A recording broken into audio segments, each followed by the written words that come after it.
Form में आप देखते हो कि सेक्स भी लिख देते हैं मेल या फीमेल, या फिर जेंडर भी लिख देते हैं मेल या फीमेल है, लेकिन दोनों चीजें अलग हैं। रोता है लड़की है क्या, सवाल यही से शुरू करते हैं, जेंडर मतलब क्या होता है। तो देखो दो चीजें होती हैं, एक होता है सेक्स और दूसरा होता है जेंडर।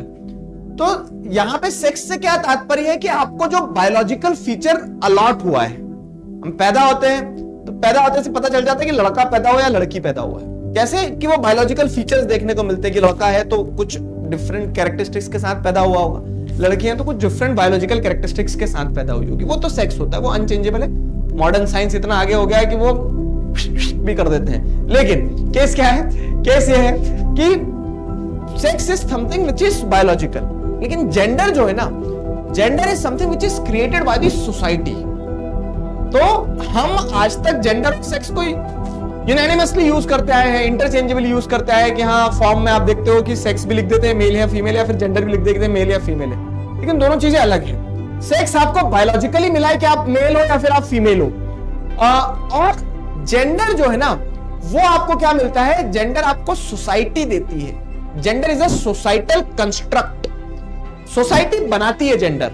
जैसे लड़के हैं, लड़के रोते नहीं है, क्यों नहीं रोते भाई, आंसू आते हैं रो, खूब पेट भर के रो, लेकिन सोसाइटी ने ऐसा बना दिया लड़के हैं लड़के नहीं रोएंगे भाई, रोता है लड़की है क्या, मतलब लड़कियां रो सकती है।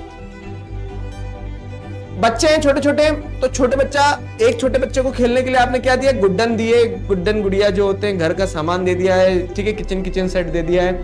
तो दिखती बात है कि ये सारा खिलौना किसको दोगे, आप लड़की को दोगे, क्योंकि जेंडर बेसिस पे हमने ये कंस्ट्रक्ट कर दिया है कि खेल खिलौने, घर का सामान, वही कुकर और गैस और पिंक कलर की गुड़िया, ये सब लड़कियों के लिए होगा।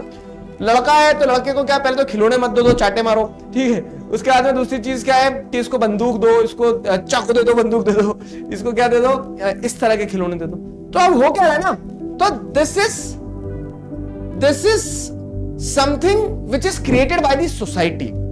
तो जेंडर मतलब क्या है कि the narratives, the set of expectations और द सेट ऑफ इमोशंस जो सोसाइटी बनाती है ना, वो क्या कहलाता है, वो जेंडर, मतलब वो जेंडर कहलाता है।